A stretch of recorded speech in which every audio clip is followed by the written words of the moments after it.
Hi guys, and welcome to yet another video here on the YouTube channel Spelfrelning the Fellowship. My name is Andreas Norwegian Viking, and today we take a closer look at the Battle Company scenario of Rescue.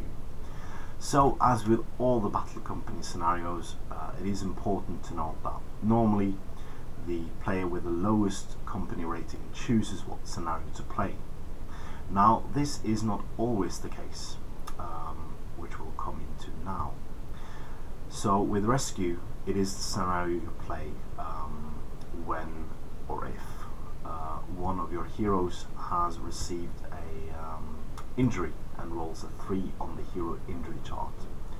And this means that he has been captured, and then you need to rescue him, or her in this case, or in any case. Rescue has cool rules, and we'll get into this now. As the swirl of battle comes to an end, the company realizes that one of their number has been taken captive. Not willing to abandon one of their own, the group set out to recover the comrade and exact revenge for the fallen friends. The enemy will regret ever crossing swords with such a formidable foe. So, the layout is a 4x4 foot battlefield with terrain placed as the side for an interesting and visually pleasing layout. Please place a marker to represent the prize, fallen hero, prisoner, captured company standard, etc. in the exact center of the table. If you have lost a model to the captured injury, you could use that model to represent the prize. And I do recommend that you use a lot of terrain, maybe take out the campfire, stuff like that, to make it more inviting and cool. You have a campfire in the Weathertop, out of production Weathertop kit. Campfires do not go for that much on eBay, so check that out. Or numerous other manufacturers make small campfires. So, starting positions. The defender places one of his heroes and up to half of his warriors within 3 inches of the prize marker. The other half of his company does not begin the game on the board, but will become available later. The attacker then deploys one of his heroes and up to half his warriors within 12 inches of the southern table edge. Like the defenders, the other half of his company will be available later in the game.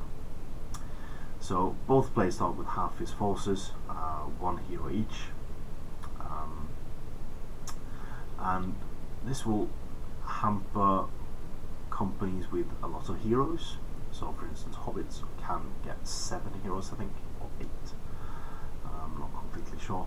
And that means you have a lot of models coming in afterwards. The objective is the defender is determined to keep the hard-won prize, while the attacker will stop at nothing to recover it. The prize must remain stationary, and the company with the most models within 3 inches of the prize is considered to control it. If neither side has the more models within 3 inches, the prize is contested.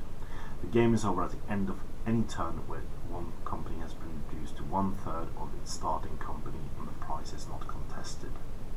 So it cannot end in a draw. And that is important for the way the injury works as well. There is a special rule, and that's delayed reinforcements. Occurring in the aftermath of the previous battle, both companies begin the game with their forces dispersed and ready for another engagement. Models that do not begin the game deployed on the table may become available as the game progresses. At the end of turn 1 and each following turn, roll a die for each model that has not yet arrived on the battle and consult the charge below. Newly arrived models may move or shoot as normal, but may not charge enemy models on the turn they arrive. 1 to 2, delayed. Model may not enter play this turn.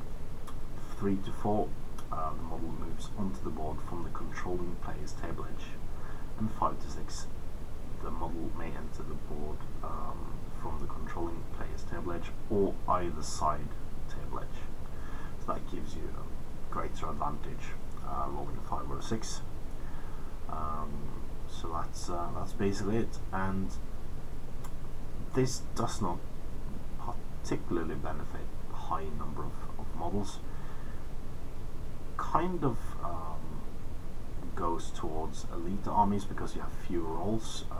Could, however, go against you, but I think it is cool to play. The way we play it is that you don't get a bonus scenario to play with the ability to get more XP. You play this as the first scenario after your hero has been captured, basically. So that's generally it. So that's it for today.